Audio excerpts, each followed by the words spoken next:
My name is Madeline. I am 23 years old.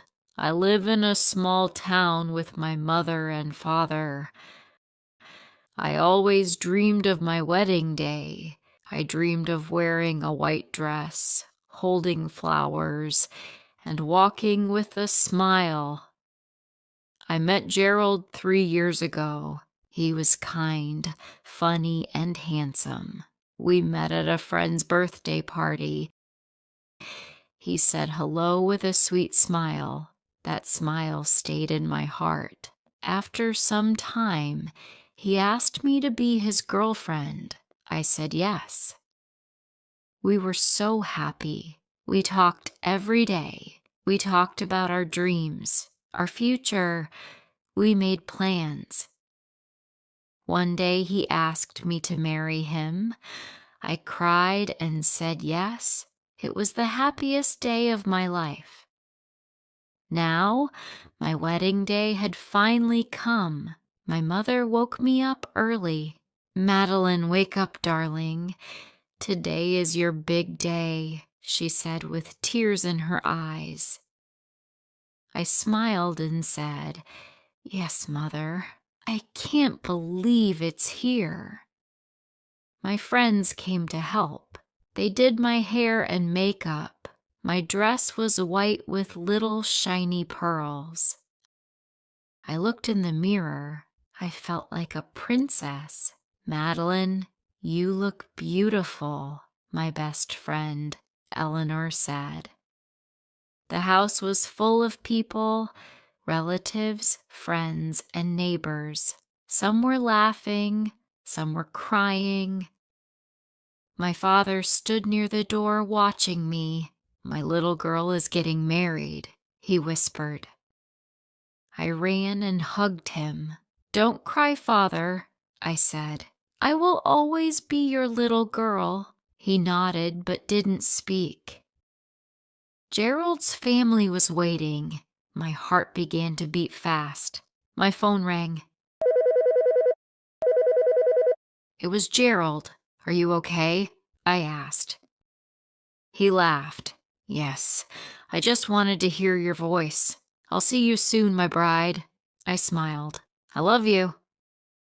"I love you too," he said, and cut the call. I walked into the hall with my father. Everyone stood up and looked at me. I saw Gerald at the front. He looked at me and said, "You look beautiful." I sat beside him. We exchanged rings. My heart was full. Then something strange happened. The lights suddenly went off. The music stopped. Everyone looked around. "What happened?" I asked Gerald. "I don't know," he said. A voice came from outside, a loud voice. "Stop this wedding!" Everyone turned to the entrance. A man stood there, tall, dark eyes, angry face. "Who is that?" I said. "I don't know," Gerald said. The man walked inside. "This wedding can't happen," he shouted. My mother ran to me. "What is going on?" she said. The man looked straight at me. "Madeline, do you remember me?" I was confused. "No, I don't." He laughed. "Of course you don't. You forgot me. But I didn't forget you." Gerald stood up and said, "Who are you? What do you want?" The man smiled coldly. "I am the truth you tried to hide," he said. I said, "Please, tell us what you're talking about." He took something from his pocket, a photo. He showed it to everyone. It was me, but I was younger, standing with him, smiling. My heart stopped. "I don't remember this," I said. The man said, "You left me without a word. I waited for 4 years." Gerald looked at me. "Is this true?" Gerald asked. "I don't know," I said. "I don't remember." The man laughed. You remember everything. You're lying, he said. No, I'm not, I said louder. I had an accident 5 years ago. I lost my memory for some time. I forgot many things. My mother held my hand. Yes, it's true. She was in the hospital for weeks. The man looked shocked. Why didn't anyone tell me? He asked. We didn't know about you, my mother said.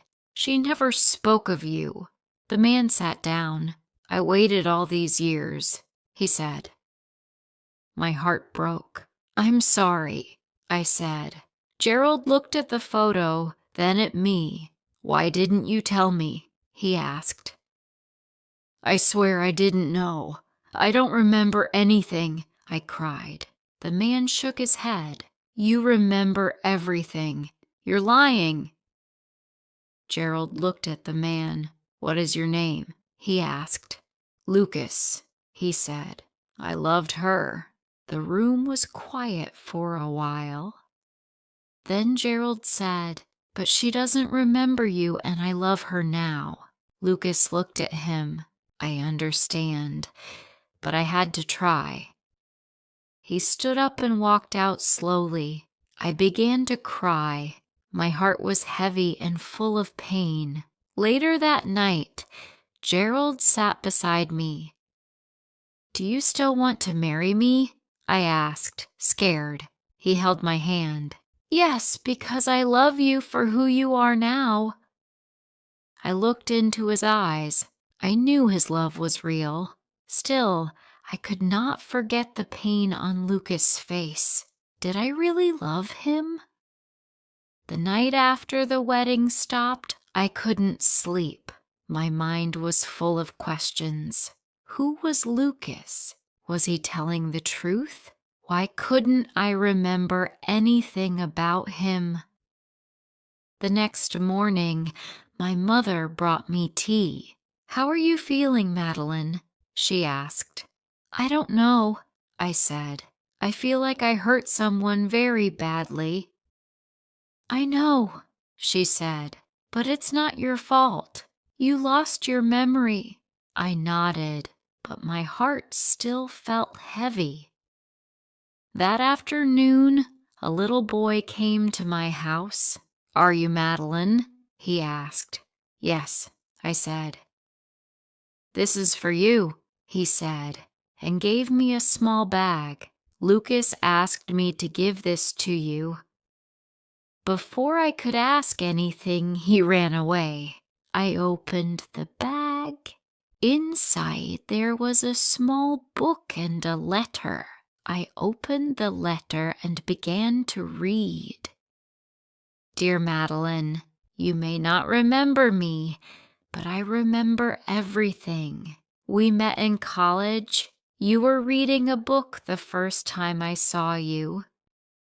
You smiled at me, and my world changed. We started dating just after 2 months. You made me a better person. We talked about marriage, about building a small house, about kids. Then one day you were gone. I searched everywhere. I called your number. It was not working. I came to your house, but your parents had moved. I waited for a call, a message, a letter, but there was nothing. Years passed. I tried to forget, but I couldn't. Then someone told me you were getting married. I didn't believe it at first, but I had to see for myself. When I saw you yesterday, you looked happy, but also different. Now I understand why. You really don't remember me. That hurts more than anything. But I don't want to destroy your life. I just wanted you to know that I truly loved you, and you will always be in my heart. Goodbye, Madeline. Lucas. Tears rolled down my cheeks. I held the letter to my chest. I opened the book. Inside were pictures of me and Lucas, laughing, holding hands. That evening, I told my mother and father about the letter and the photos. My mother looked sad. "I'm sorry, Madeline," she said. "You loved him very much before the accident. But we thought it was best not to tell you when you didn't remember. We were scared it might hurt you more." "I wish you had told me," I said.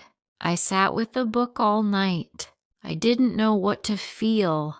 Yes, I love Gerald now, but I had loved Lucas too, and he had suffered alone for so long.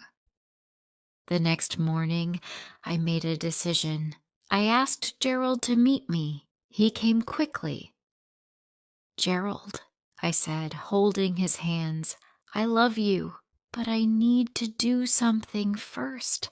I need to see Lucas. I need to talk to him, say goodbye properly." Gerald smiled sadly and said, "I'll wait for you." I found Lucas at his small home. He looked surprised when he saw me. "I didn't think you would come," he said. "I read your letter," I said, "and I saw the photos. I'm sorry for leaving you. I never meant to hurt you." "I'm just glad you are happy now," he replied. We sat in silence. Then I stood up. "Goodbye, Lucas." He smiled. "Goodbye, Madeline." I walked away with tears, but also peace. 1 month later, I married Gerald. Sometimes life takes away memories, but not the love that once lived in the heart. True love means letting go.